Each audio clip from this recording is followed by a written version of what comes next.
그러면 예제를 통해서 한번 잠시 살펴볼게요. 교과서에 있는 몇 페이지냐? 87페이지 문제 1번에 2번 볼게요. 점 2,1을 지나고 방향 벡터가 마이너스 2,3인 그럼 직선의 방정식을 구해라 그랬어요. 그러면 어떻게 하면 되죠? 자 불러볼까요? 시작.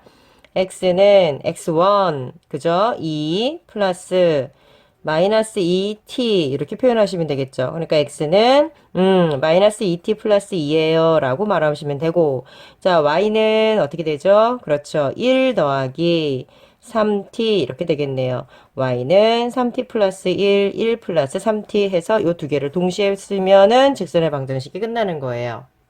자, 그러면 여기에서 조금 더 확장해서 또 다른 방향으로 생각해 볼게요. 뭐냐면, 자, x는 x1 플러스 tu1이었죠.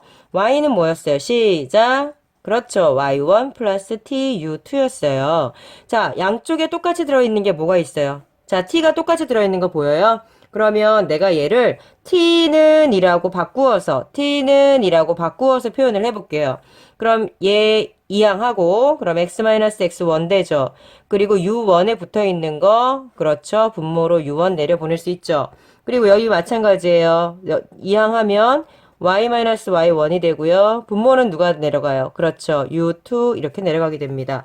그런데 여기서의 t와 여기서의 t는 똑같아요? 달라요? 대답하세요. 그렇죠. 똑같죠. 그래서 새로운 식이 또 하나 나오는 거예요. 바로 뭐냐면 u1 분의 x-x1 이거는 같은 t로서 u2 분의 y-y1이다. 다시 말하면 매개 변수 t를 없앤 거네요. 매개 변수 t를 소거했을 때는 이런 식이 나오고 매개 변수를 그대로 유지했을 때는 바로 이런 식이 나온다. 그걸 알면 됩니다. 다시 매개 변수 t를 그대로 나타내게 하래요. 매개 변수 t를 사용해서 말해봐. 그럼 이렇게 표현하면 되고요. 매개 변수 t를 없애고 말해봐. 그러면 t는 이라고 나타내서 t를 없앤 상태에서 방향 벡터 이용하셔서 나타내시면 됩니다. 센 말 이해됐어요? 그런데 이렇게 나타낼 때는 보통 두 점 사이의 거리 공식일 때 나타내는데요. 예제를 통해서 한번 또 소개를 해드리도록 할게요. 자, 예제를 먼저 보이려다가 일단은 선생님 정리한 걸 먼저 본 다음에 예제를 푸는 게 더 나을 것 같아서요. 이걸 먼저 보도록 할게요. 자, 보시면 보이세요? 네. 여기 보시면은요, t를 어떻게 하라 그랬어요? t를 소거하고 직선의 방정식을 구해봐. 매개 변수 t를 없애고 직선의 방정식을 말해봐. 그래서 우리가 t를 나타냈을 때 이렇게 나온 거잖아요. 그래서 요 식을 우린 직선의 방정식으로 볼 수 있고, 당연히 여기서 AB라고 나왔는데요. 선생님이 AB가 헷갈릴 것 같아서 U1, U2로 바꾼 거예요. 이게 방향 벡터예요. U1, U2. U1 곱하기 U2는 당연히 0이 아닌 상태에서 이 식이 가능하다라는 거 말씀드리고요. 자, 그럼 실제로 한번 문제를 풀기 전에 여기 보시면 자, 두 점을 지나는 직선의 방정식을 구해봐 라는 문제가 있습니다. 그러면 두 점이라는 건 여기 요거 보여요? A, B가 주어져 있어요. A와 B가 주어진 이 두 점을 지나는 직선의 방정식을 구하래요. 그러면 우리가 배운 공식이 있잖아요. 뭐였죠? 그렇죠. 이거잖아요. 위에 있는 거. 이걸 쓸 건데 문제가 뭐냐면 여기에 지금 방향 벡터가 주어져 있어요, 없어요? 다시 물어볼게요. 방향 벡터가 현재 주어져 있어요, 이 문제에? 없죠. 그래서 우리가 맨 먼저 하셔야 될 건 방향 벡터를 먼저 정하셔야 돼요. 선생님 방향 벡터 어떻게 정해요? 평행한 게 방향 벡터라고 했잖아요. 그런데 그 u 벡터는 다행히도 두 점을 알기 때문에 요 녀석을 구하면 되는 거예요.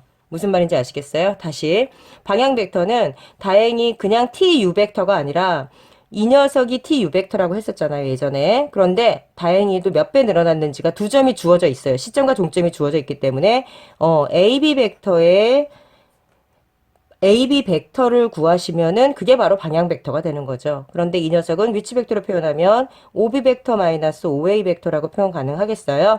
그럼 OB 벡터 마이너스 OA 벡터래요. 그럼 어떻게 하면 되죠? 그렇죠. 대답해 보세요. 어떻게 하면 돼? 맞아. 바로 x끼리 빼고 뭐끼리 빼면 되죠? y끼리 빼면 됩니다. 성분 자체, 성분의 차이로 표현을 하면 되니까. 그래서 요게 방향 벡터예요. 그러면 요게 U1이 되는 거고 요게 U2가 되는 거예요. 잘 따라오고 있나요? 그러면 자 U1 바로 x2 마이너스 x1 분의 아까 요거 그대로 지금 요 식을 여기다 쓰는 거예요. 이 식을 여기다 쓰는 거예요. 지금 x 마이너스 x1 그리고 u2 자리에 y2 마이너스 y1을 쓰고 y 마이너스 y1이요 라고 표현을 하면 되는 거예요. 이게 두 점을 지나는 직선의 방정식이에요. 무슨 말인지 아시겠어요? 근데 선생님, 이거 공식 외우는데 사실 예전에 배웠었어요. 뭐냐면, 두 점 사이 공식, 이거 그냥 참고로 알아두세요. 우리 이런 거 배웠었어요. y-y1은 x2-x1 분의 y2-y1. 그리고 이게 기울기였죠? 그리고 x-x1과 같다. 이게 기억나세요? 기억나세요? 두 점을 지나는 직선의 방정식. 사실은 요거 얘 이사 오고 얘 이사 가고 뭐 정리하면은요. 요 식이 결국은 요 식하고 똑같은 식이에요. 그런데 벡터에서의 해석이기 때문에 이렇게 해석을 하지 않고 요렇게 u1 벡터와 u2 벡터의 방향 벡터로 해석을 한다라는 차이점이 있는 거예요. 아시겠죠? 자, 그러면 이 예제한